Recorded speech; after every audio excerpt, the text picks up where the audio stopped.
कि 2 मास ପରେ ତମର ସାଇ ନିଯୁକ୍ତି କରାଯିବ ତମର ସମସ୍ତ ପ୍ରକାର ଅଭିଯୋଗ ଶୁଣାଯିବ କିନ୍ତୁ କିଛି ଶୁଣିଲେ ନାହିଁ ସେଥିପାଇଁ ଆମେ ପୁଣି ବର୍ଷକ ପରେ ପୁଣି ଆସିକି ରାଜରାସ୍ତାକୁ ଓହ୍ଲେଇଛୁ। ପ୍ରତିଶ୍ରୁତି ନିଜେ ମୁଖ୍ୟମନ୍ତ୍ରୀ ଦେଇଥିଲେ ବିରୋଧୀ ଦଳ ଥିଲା ବେଳେ କାହିଁକି ହଉନାହିଁ କଣ ପାଇଁ ହଉନାହିଁ ବର୍ତ୍ତମାନ ନିଜେ ମୁଖ୍ୟମନ୍ତ୍ରୀ ନିଜେ କାହିଁ ପଛମୁଞ୍ଚା ଦଉଛନ୍ତି କାହିଁକି ଦାବି ପୂରଣ କରିବା ଅସୁବିଧା କଣ? ଶୋଭାଯାତ୍ରା ଆରମ୍ଭ କରିବା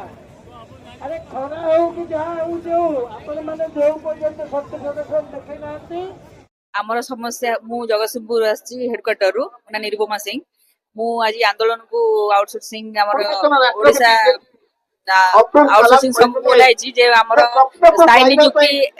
ନିଯୁକ୍ତି ଆମର ଦାବି ଆଉ ଛଟେଇ କର୍ମଚାରୀ ସ୍ଥାୟୀ ନିଯୁକ୍ତି ଆଉ ପୁନଃ ନିଯୁକ୍ତି କରନ୍ତୁ ଆଉ ସମାନ କାମକୁ ସମାନ ଦରମା ଦିଅନ୍ତୁ ଏଇ ସବୁ ହଉଛି ଆମର ଦାବି।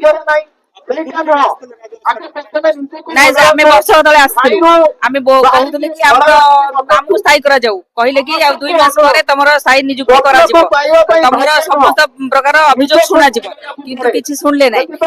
ସେଥିପାଇଁ ଆମେ ପୁଣି ବର୍ଷକ ପରେ ପୁଣି ଆସିକି ରାଜରାସ୍ତାକୁ ଓହ୍ଲେଇଛୁ। ଆପଣଙ୍କର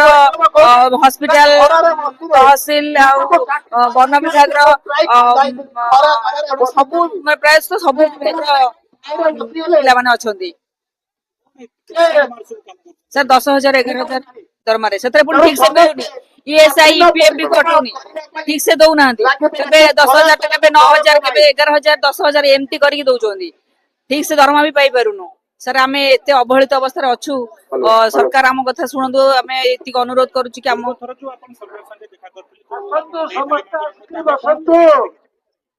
कहते आम 2 मास भितर आपण दाबी पूरण करूँ कि किसी हो पारा नहीं आज पर्यंत किसी कले नहीं से असुविधा जो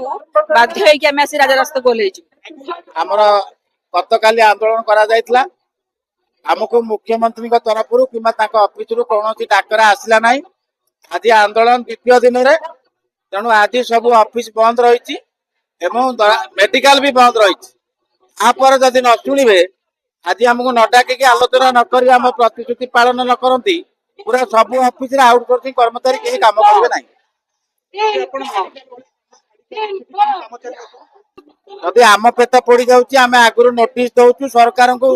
विदाउट नोटिस आम आंदोलन को आसी ना सरकार आम डाकी आलोचना कले ना थर आम कथा बुझे ना खाली मेडिकल बंद हो गला रोगी असुविधा है दायी कि सरकार दायी आम बिल्कुल दायी नुह आम मासे आगु नोटिस देलु 6 मास आगु नोटिस देलु वर्षे आगु आमको कही दाबी पूरण करेंगे वर्षे पर तो आम आंदोलन को आसू सागे सागे आंदोलन को पलि आसू सरकार मानविकतार अभाव सरकार माने इच्छा शक्ति नहीं सरकार चाहूना दाबी पूरण हो सरकार भावुं बकर बकर हे कि ना सरकार किसी प्रभाव पड़ूना आम प्रभाव पड़ू ना सरकार को विगत सरकार को आम बदल आमर भी हाथ अच्छे ये सरकार को बदल आमर भी हाथ रही पंचायत इलेक्शन देखिए कौन कर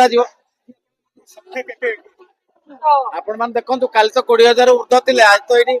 बर्तमान जेहेतु रैली है आम टेंट पाखे बसिक आंदोलन करूँ चारिड़े लोक सब जुआड़े बुलूं सब आड़े आउटसोर्सिंग लोक किसी कथा है ना से आज द्वितीय दिन जारी रही आंदोलन आज पुणी न डाकिले आसंता काली आंदोलन जारी